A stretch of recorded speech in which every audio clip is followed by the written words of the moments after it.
तू अन्नपूर्णा ना, मग अशी का बरं उदास? कोण म्हणतं तुझी तुला म्हातारी कोण म्हणलं? आत्ताशी तर तू 60 ओलांडलीस ना. सारखं सारखं मी दमले, मी थकले असं म्हणू नको. आणि उगाच बळबळ म्हातारपण जवळ करू नको. सून आली, जावई आले, नातवंड आली म्हणून काही म्हातारपण येत नाही. पण आपली आपण जर काळजी घेतली नाही तर ते नक्की येतं. आता तू डाय लावू नको, हा तुझा वैयक्तिक प्रश्न आहे. पण नीटनेटकं आणि व्यवस्थित राहा तेवढंच आमचं म्हणणं आहे. उगाच त्या बैलाला झुली घातल्यासारखी गबाळे कपडे घालू नको आणि मस्तपैकी राहा. सारखं आता काय असं अजिबात म्हणू नको.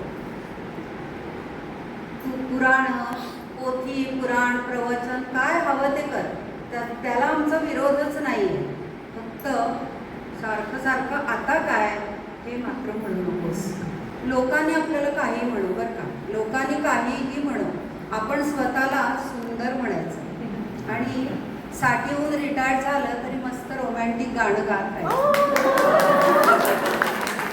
आता 60 ओलांडली ना, मग झाल्या की सगळ्या जबाबदाऱ्या पूर्ण. आता आपल्यासाठी जगायचं. छान छान मैत्रिणींचे ग्रुप करायचे आणि सिनेमाचं प्लॅनिंग करायचं, ट्रिपचं प्लॅनिंग करायचं, हॉटेल सगळं करायचं आणि जीवनाचा आनंद घ्यायचा. आणि मुख्य म्हणजे अस्मितात यायचं बरं का नेहमी. आणि जीवनाचा पुन्हा अगदी भरभरून आनंद घ्यायचा. आता कोण म्हणाल बरं 60 ओलांडल्यावर फॅशन करू नये? नक्की करावी. पण काय करायचं? प्लाझो घालायचा, T shirt, one piece, legging jegging सगळं घालायचं. आणि उगाच दबकत बिकत चालायचं नाही, नुसतं आयटीत चालायचं.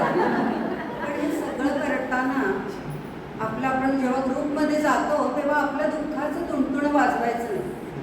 काय म्हणून एवढ्याशा कारणासाठी तोंड वाकडं करायचं नाही. मग हे करायचं तर काय हवं? फिटनेस. मग त्यासाठी काय करायचं?